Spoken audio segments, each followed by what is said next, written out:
magnetno polje krožnega ovoja kratke tanke tuljave. Pri poizkusu opazujemo magnetno polje krožnega ovoja. Gostoto magnetnega pretoka izmerimo v 3 območjih: v ravnini ovoja, vzdolž osi ovoja ter v točkah izven ravnine in osi ovoja.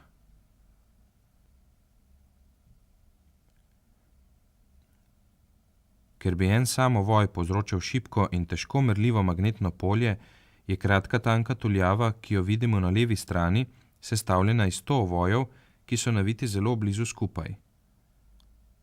Zaradi linearnosti medija, zraka, je izmerjeno skupno magnetno polje enako vsoti prispevkov posameznih ovojev, kar pomeni, da merimo približno 100-kratnik gostote magnetnega pretoka posameznega ovoja. Magnetno polje merimo s teslametrom, merilnikom, ki temelji na uporabi Hallovega efekta. Ta omogoča merjenje velikosti in smeri polja v izbrani točki. Pri izklopljenem napajanju priključimo aksialno sondo na merilno vezje. Podatke o izmerjenih vrednostih na izhodu merilnega vezja odčitavamo z voltmetrom, upoštevajoč konstanto pretvorbe 10 mV na militesla. Pred uporabo merilnika izvedemo njegovo kalibracijo. Da bi zastrli vplive zunanjega magnetnega polja, sondo vstavimo v ničelno referenčno komoro, enostransko zaprto tenkostensko cev iz mehkega žarjenega železa. Kalibracijo izvedemo v 2 korakih. Najprej prestavimo preklopnik v položaj kalibracija. Z vrtenjem gumba za kalibracijo nastavimo na inštrumentu vrednost, ki je odtisnjena na Hallovi sondi. S tem nastavimo strmino UB karakteristike na 10 mV na militesla.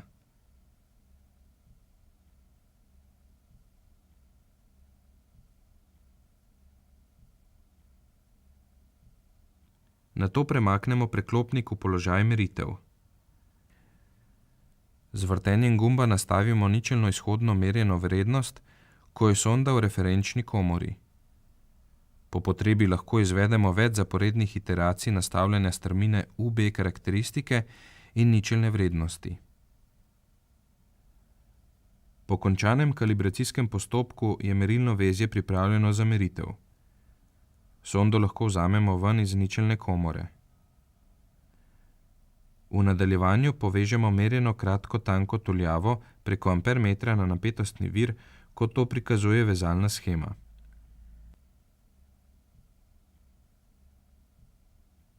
Napetost vira naravnamo tako, da je tok v ovojih 1 amper. Polje toka 1 amper v 100 ovojih tuljave je praktično enak tistemu, ki bi ga v enem ovoju povzročal tok 100 amperov. Magnetno polje najprej izmerimo vzdolž osi ovoja. Merimo komponento polja, ki je usmerjena pravokotno stran od ravnine ovoja. Merimo v točkah, ki so na oddaljenosti 0, 3, 6, 9, 12, 15, 18 in 21 cm od ravnine ovoja. Rezultate zberemo v tabeli in nato odvisnost gostote magnetnega pretoka vzdolž osi ovoja od oddaljenosti do njegove ravnine prikažemo grafično. Da bi praktično dobljene rezultate lahko primerjali z analitično izračunanimi, smo v istem diagramu z rdečo barvo prikazali tudi odvisnost izračunane vrednosti gostote magnetnega pretoka. Z merjenjem normalne komponente magnetnega polja nadaljujemo v ravnini ovoja. Merimo v točkah, ki so na oddaljenostih 0, 3, 6, 9, 12, 15, 18 in 21 cm od osi ovoja. Rezultate zberemo v tabeli in odvisnost gostote magnetnega pretoka v ravnini ovoja od oddaljenosti od njegove osi prikažemo grafično. Da bi praktično dobljene rezultate lahko primerjali z izračunanimi, smo v istem diagramu z rdečo barvo prikazali tudi odvisnost izračunane vrednosti gostote pretoka. Na podlagi predznaka izmerjene vrednosti ugotovimo, da je magnetno polje v notranjosti ovoja orientirano ravno v nasprotno smer kot v zunanjosti. Torej je magnetni pretok skozi ovoj usmerjen v eno smer in se zunaj ovoja vrača nazaj. To potrjuje eno temeljnih lastnosti magnetnega polja, in sicer, da so gostotnice pretoka sklenjene, torej nimajo ne začetka, ne konca. Temu pravimo neizvornost magnetnega polja.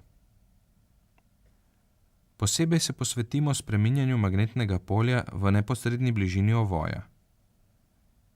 V ta namen je v lesen tuljavnik vrezan utor, po katerem drsimo sondo.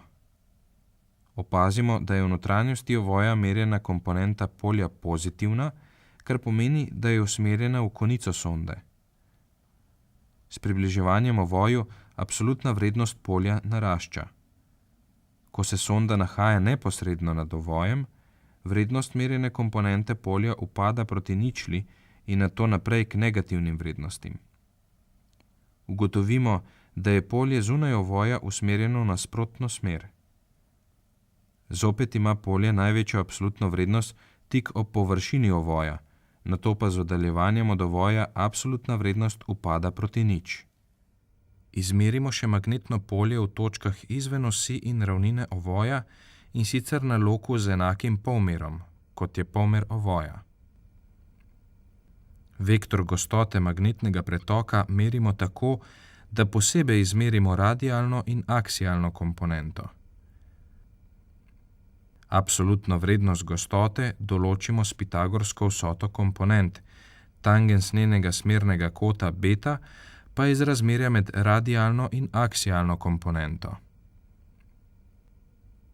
Polje merimo pri kotih, ki so označeni na leseni maski in so enaki. 0,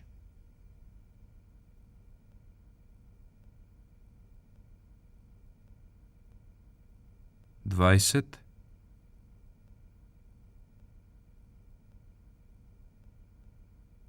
45,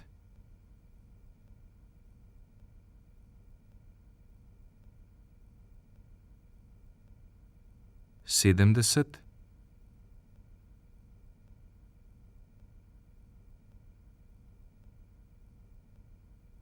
in 90 stopinj.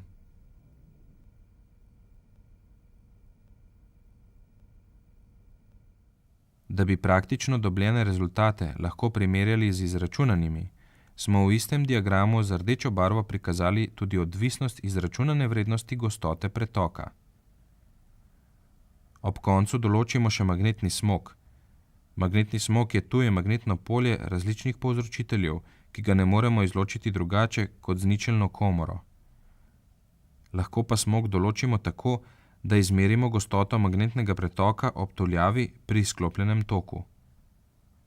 To vrednost smoga, v konkretnem primeru 30 mikrotesla, lahko nato odštejemo od izmerjenih rezultatov in na ta način izločimo njegov vpliv.